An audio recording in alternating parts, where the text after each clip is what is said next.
Bonjour à tous, je suis Vincent Pavanello, président de la Maison des Mandataires. Ravi de vous retrouver pour le deuxième épisode de Paroles de débutants, ce nouveau format que j'ai voulu créer et imaginer pour vous, qui porte bien son nom, puisque dans cet épisode, et particulièrement aujourd'hui avec Chloé, que je vais vous présenter juste après, je vous invite à découvrir un ou une mandataire qui vient de commencer dans l'activité depuis un an, au maximum un an et demi, et qui réussit déjà. Et je sais que vous êtes nombreux à m'avoir dit, dans le cadre de nos rencontres, les conventions ou autres événements, que vous vouliez avoir le témoignage de débutants, de gens en reconversion, c'est le cas aujourd'hui avec Chloé, et de comprendre très concrètement, de manière hyper micro, comment est-ce qu'ils se sont organisés pour réussir dès les premiers mois d'activité. Pour en parler aujourd'hui, je suis ravi de te recevoir Chloé. Bonjour Chloé. Bonjour. Tu nous viens de Bourg-en-Bresse, dans l'Ain. C'est ça. Donc pas très loin de chez moi, je viens de Saint-Étienne. Voilà, on était voisins. Donc on était voisins et on l'est aujourd'hui encore pour cette discussion. Ravi de t'accueillir. Je vais d'abord te demander de te présenter. Ouais. Depuis combien de temps tu es dans ce métier? Et puis après on parlera un petit peu de l'avant aussi. Mais d'abord, pour ceux qui ne te connaissent pas, dont moi, puisqu'on vient de se rencontrer, est-ce que tu peux nous en dire un peu plus sur ton parcours? Eh ben avec plaisir. Donc je suis Chloé Blaizou. Comme tu l'as dit, j'habite à côté de Bourg-en-Bresse, petit village bien sympa, campagnard. Je suis mariée, maman de 2 ados, 15 et 11 ans.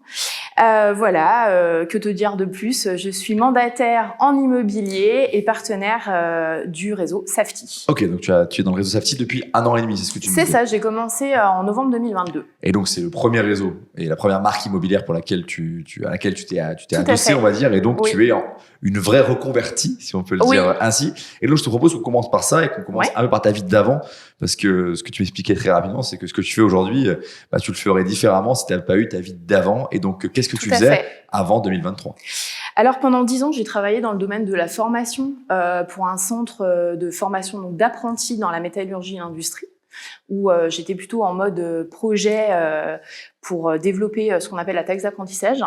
Et un peu plus juste avant en fait de travailler dans l'IMO, j'ai travaillé dans une structure qui vise à développer des associations, des projets et des services pour les agriculteurs de l'Ain.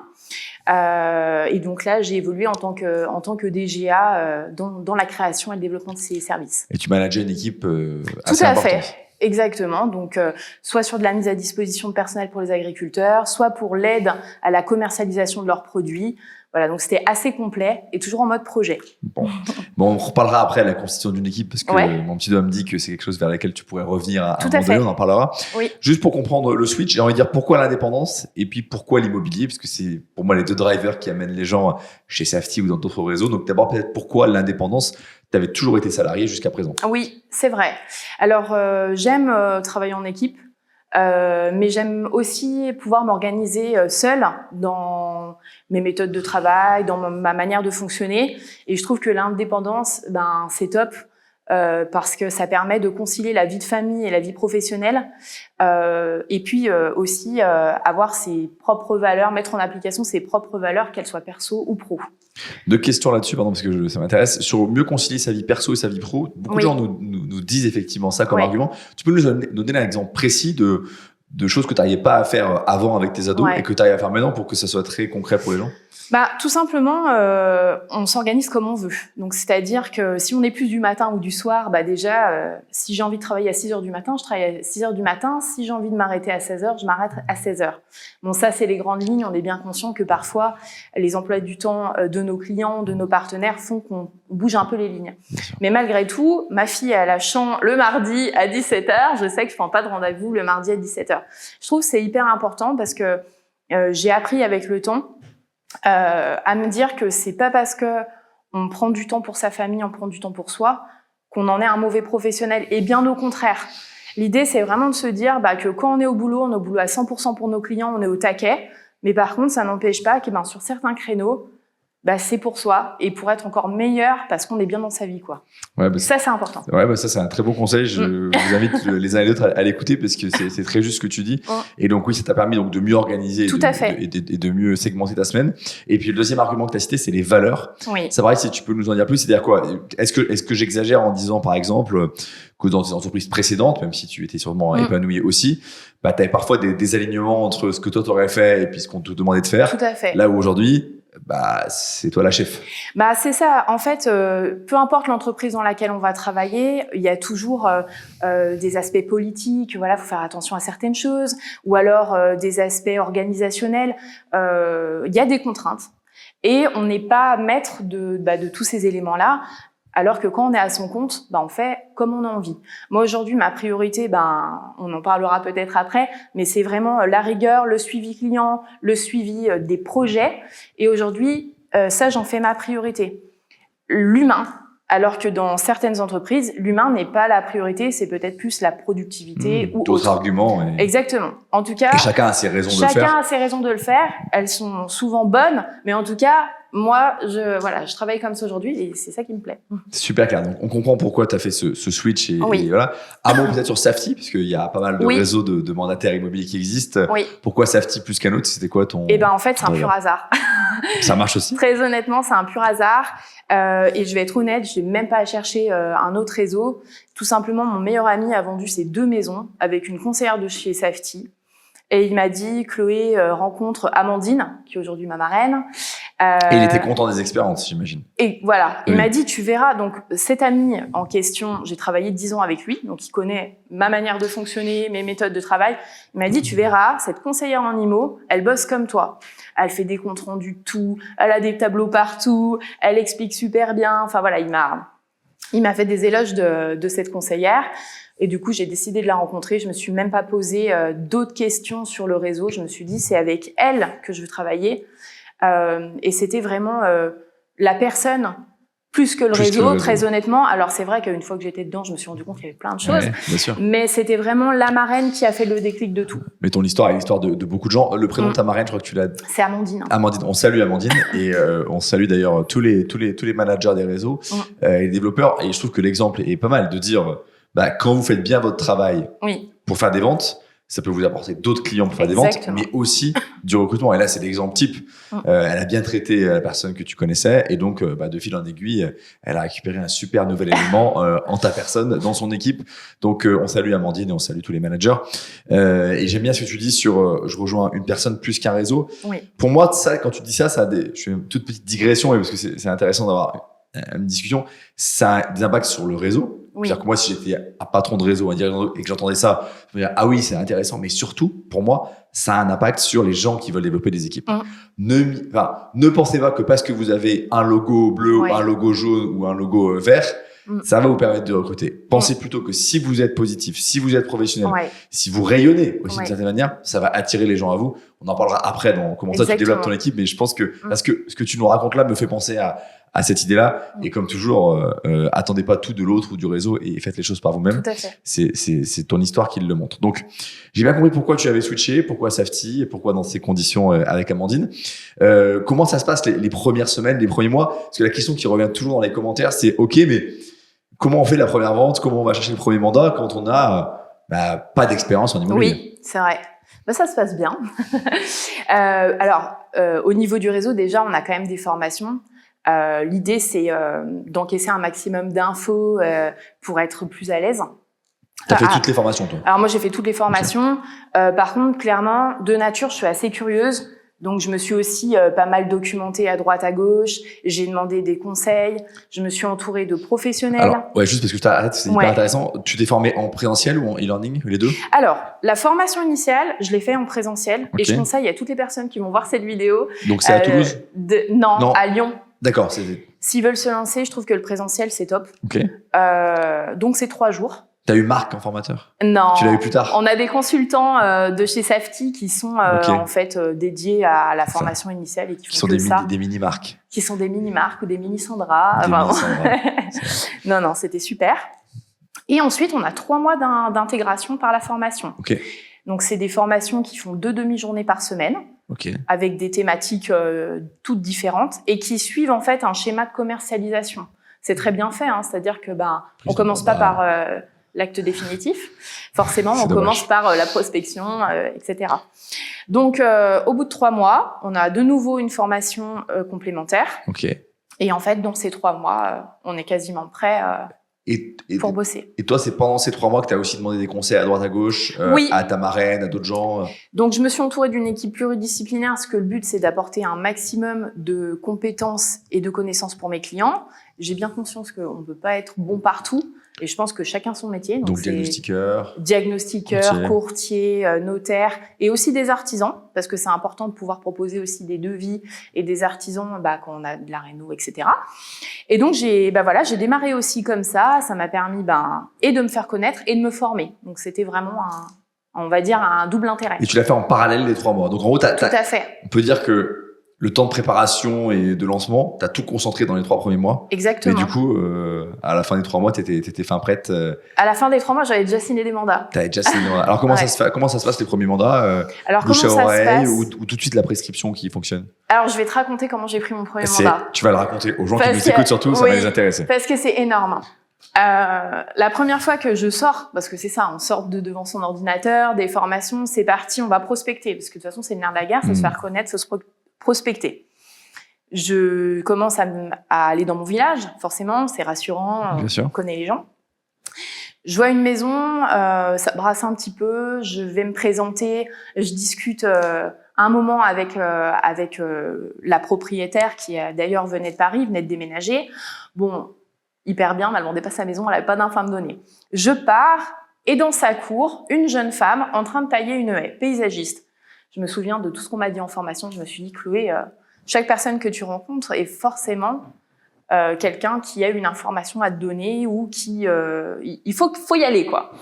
Donc, je sors ma petite carte. Bonjour, je suis Chloé, j'habite dans le village. Je me présente. Vous connaissez du monde et vous voyez du monde parce que vous êtes dans le paysagisme. Et là, bouche bée, elle me dit « Bah oui, d'ailleurs, j'ai mon appartement à vendre et figurez-vous que ça fait je sais pas combien de fois que j'appelle telle agence et ils me répondent pas. » Alors moi, je commence à trembler, j'étais fébrile, je me dis « Oh là là, elle vend son appartement. » Première maison. Premier jour de prospection, au bout d'1 heure, je tombe là-dessus. Je sors mon téléphone, on prend rendez-vous pour l'estimation. C'était un lundi. Je prends rendez-vous pour l'estimation le jeudi. Je signe le mandat le même jour. Je commence les visites la semaine d'après. 3 visites, 3 offres au prix. J'ai vendu en 1 mois. Magnifique. C'était extraordinaire. Magnifique. Non, mais ça donne beaucoup d'espoir. C'était incroyable. C'est top que tu nous racontes, ça donne beaucoup d'espoir l'histoire de j'ai appelé un professionnel, il m'a pas répondu, donc c'est un autre qui en a profité. Oui. Tous les jours, on l'entend. Donc, il faut vraiment pas hésiter. Ouais. Et le truc de je sors d'une prospection qui n'a pas fonctionné, entre guillemets. Mais je me dis, tiens, pendant que je suis là, je peux peut-être essayer de nouer un contact. Et puis, au pire, tu poursuis ton chemin. C'est un super exemple aussi. Qui montre que c'est des petites choses qui permettent de faire des ventes. Et donc, première vente assez vite, j'imagine. Donc, alors, et en plus de ça, donc, super contact avec les proprios. Vraiment relation de confiance, etc. Ouais. Et donc, du coup, les proprios, donc on a vendu l'appartement, et ils m'ont dit, mais Chloé, faut que tu t'occupes de notre futur achat. Ouais. Et du coup, j'ai trouvé pour les propriétaires la future. Donc, j'ai fait deux transactions grâce à cette première heure de prospection. Et c'était top. génial. C'est top. Et très vite, tu arrives à avoir un rythme de combien de ventes? C'est quoi ton... Alors, sur l'année qui vient de s'écouler? Sur l'année 2023, j'ai réalisé 17 transactions. Donc, tu as fait 17 ventes. Le prix moyen chez toi, c'est combien à peu près? Alors, il y a tout. Parce que j'ai vendu des grands, j'ai vendu des maisons, des appartements. Ouais. Mais si tu veux des chiffres, j'ai réalisé à peu près un peu plus de 100 000 € de chiffre d'affaires sur l'année. Donc, ça fait une commission qui est autour de 6-7 000 en moyenne, quelque chose comme ça. Voilà. Mais c'est pour donner des ordres de grandeur. Parce que parfois, faire 17 ventes, ça veut tout dire et rien dire. Si tu fais 17 ventes dans le cœur de Paris ou sur des petites cabanes en Corrèze, on salue nos amis de Corrèze d'ailleurs, mais c'est pas la même chose. Donc c'est une performance exceptionnelle que tu as faite. Je crois pas qu'il y ait pour le coup, alors ça porte vraiment bien son nom cette émission. Je me retourne vers mon caméraman. 17 ventes la première année, on l'avait jamais vu, je crois. Non, voilà, vous pouvez pas le voir, mais il fait, non. Et il en a fait beaucoup. Super, déjà, grand bravo. Merci. Et, j'ai 2 questions à te poser. Oui. La première, au moins. Mais la première, c'est, la deuxième, ce sera sur comment t'as réussi, etc. Mais, enfin, des méthodes. Mais, la première, c'est, t'as dit, je commence par aller prospecter dans mon village. Oui. Et moi, j'ai toujours, le retour de conseillers immobiliers qui me disent, mais, c'est compliqué d'expliquer aux gens ou de répondre aux gens qui nous disent, mais tu te lances dans l'immobilier, avant tu faisais autre chose, et donc je vais faire un petit jeu de rôle comme si moi j'étais la personne que tu prospectes, et je te dis, mais Chloé, il y a 2 mois, tu faisais autre chose et maintenant tu me demandes de vendre enfin, tu me proposes de vendre ma maison. Excuse-moi, j'ai pas confiance en toi, tu connais rien à l'immobilier. Ouais. Tu l'as entendu ça? Alors non. Okay. Non, j'ai eu la chance, alors je touche du bois, j'ai eu la chance d'avoir un réseau pro et perso très actif et qui ont toujours cru en moi. Et je pense que c'est une des forces aussi qui m'a permis d'avancer, c'est que j'ai eu un soutien et j'ai un vrai, je sais pas si je vais dire ça, mais légitimité professionnelle. Oui, les gens savent que tu étais sérieuse. Oui, les structures que j'ai réussi à créer sur mon ancien job, c'est des structures qui ont fonctionné, qui ont été connues, reconnues dans le département. Donc, ça a impacté aussi ma manière de fonctionner.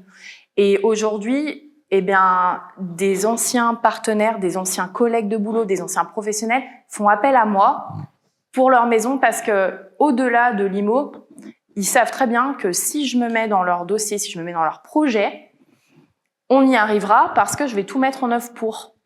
En tout cas, je vais tout faire pour. Je suis pas là pour vendre du rêve aux gens, mais en tout cas, je dis, je vais tout faire pour. T'inspires confiance, en tout cas. En tout cas, c'est ce qu'on me dit et c'est les avis qu'on me donne. Donc, c'est vrai que j'ai pas eu ce truc-là. J'ai eu par contre la remarque, l'immobilier va mal, mais pourquoi tu te lances dans l'immobilier, t'es dingue. Tu t'es lancé au pire moment. Au pire moment, entre guillemets, en tout cas, moi plus difficile, donc j'ai hâte de voir combien de ventes tu vas faire dans les années plus favorables, 25, 26 qu'on espère. Non mais c'est très intéressant parce que c'est qu'il y a souvent des procès en illégitimité, en disant voilà, et j'aime bien ta réponse de dire mais moi les gens m'ont toujours vu comme quelqu'un de sérieux, d'appliqué, de rigoureux, enfin c'est un peu ce que tu dis. C'est ça. Et donc, il suffisait de leur dire que ces qualités-là, je les avais pas perdues, juste je les mettais au service d'un autre métier. Et ça, c'est aussi un message aux gens qui nous écoutent, c'est vous pouvez répondre à ces craintes sur légitimité en disant mais regardez ce que j'ai fait avant, j'ai toujours été au rendez-vous et donc je le suis encore aujourd'hui. J'aime bien cette explication. Donc la deuxième question, c'était je sais pas comment l'expliquer, mais je dirais que dans ton territoire, qui se sont lancés en même temps. Il y a peut-être, et dans toutes les marques, chez Safety ou d'autres, il y a au minimum une 50aine de mandataires. Je prends cet exemple-là. Peut-être ça dépend quel périmètre on prend. Les autres, ils n'ont pas fait 17 ventes. Ça ne veut pas dire qu'ils sont tous nuls, mais ils ont plutôt fait moins, en moyenne, beaucoup moins. Si tu essayes d'avoir un regard sur toi-même, et tu te dis, c'est quoi les 3-4 éléments qui font que je réussis un peu mieux? On n'est pas là pour dire, je suis une star et les autres sont nuls, mais quand tu regardes et que tu as un peu de recul, qu'est-ce que tu penses faire un peu mieux, de manière plus rigoureuse que les autres et qui explique tes résultats? Alors, je sais pas comment fonctionnent les autres. En tout cas, moi, ce que je m'impose, c'est des horaires, c'est de la rigueur. C'est-à-dire que le matin, faut se lever, quoi.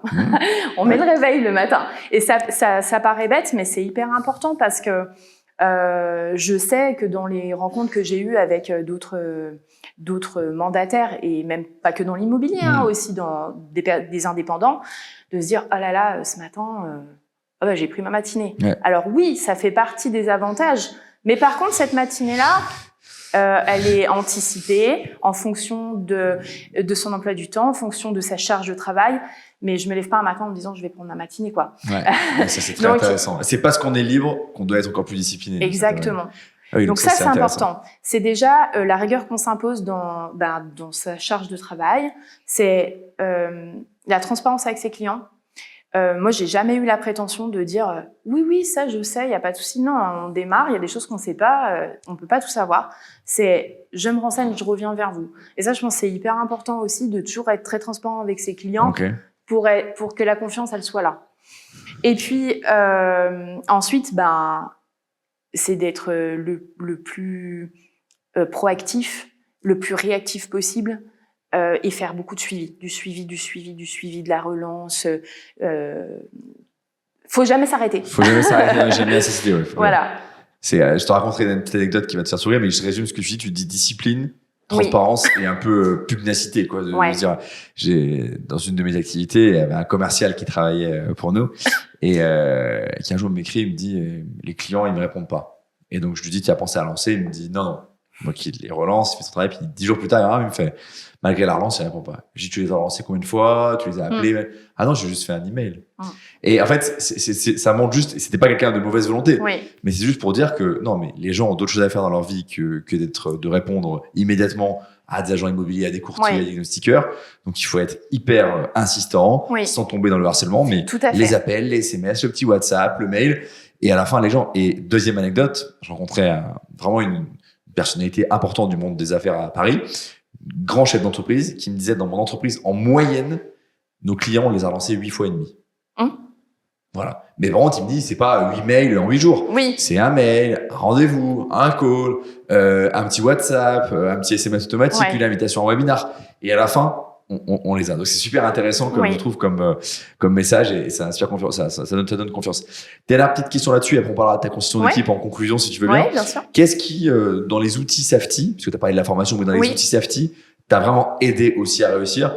Et tu te dis, ça a été vraiment un plus. Alors moi, j'adore notre logiciel, Omega. Donc, le logiciel métier, qui n'est disponible que chez Safety. Hein. C'est un logiciel qui a été développé par Safety. Tout à fait. J'adore parce que tout y est. Et ça permet justement de faire du suivi. On peut tout noter, de se mettre des petites notes.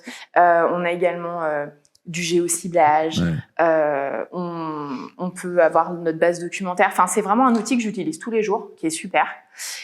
Et j'utilise aussi beaucoup un autre logiciel qui nous est mis à disposition, c'est Yanport, qui nous permet d'avoir une idée un peu plus fine de notre marché quand on fait des études comparatives. Alors, ça reste un outil informatique. Je pense que on doit savoir, nous, ce qu'on fait, mais ça peut nous donner des tendances parce que les choses bougent très vite. Et on a beau être tout le temps sur notre territoire, il faut qu'on suive aussi les choses. Et le logiciel est vraiment adapté pour ça. Ça nous permet de nous remettre aussi à jour par rapport au prix du marché. Super clair. Et t'es pas la première conseillère Safety à me parler et d'Omega, notamment de la géologue, et de Yanport. Dernière question en guise d'ouverture. Tu me disais très rapidement avant l'entretien que tu commençais à redévelopper, à développer une équipe. Je dis redévelopper parce que tu reviens à tes amours d'avant. T'en es où et pourquoi tu le fais en guise d'ouverture? Et j'espère qu'on t'invitera dans quelques mois pour un autre format qui est rencontre avec un développeur. On invite les meilleurs développeurs de France. Alors, le développement, c'était pas du tout un objectif pour moi. Quand j'ai démarré mon activité dans l'immobilier, je voulais vraiment me concentrer sur la transaction, sur mes clients et la transac. Et en fait, au fur et à mesure du temps, des clients, des amis, via les réseaux sociaux, via nos échanges, ont été curieux de se dire mais comment ça se fait que Chloé elle y arrive alors que c'est la crise en IMO, et puis aussi du fait que les gens me voient plus épanouie, plus là, plus présente, et donc ça suscite de l'intérêt. Et de par cet intérêt-là, on est venu vers moi pour me poser des questions et me dire est-ce que tu recrutes? Donc, c'est de par ces intérêts que j'ai commencé tout simplement à créer mon équipe. Donc, aujourd'hui, on est 5. Mais c'était pas une volonté de ma part. C'est venu petit à petit. Et je suis ravie parce qu'en fin de compte, ça me permet d'échanger avec des profils différents et je le vois vraiment comme un travail d'équipe. Moi, ça me permet d'évoluer aussi en tant que professionnelle, en tant que personne. J'ai toujours mis à l'honneur les valeurs humaines et je les retrouve justement dans cette équipe-là.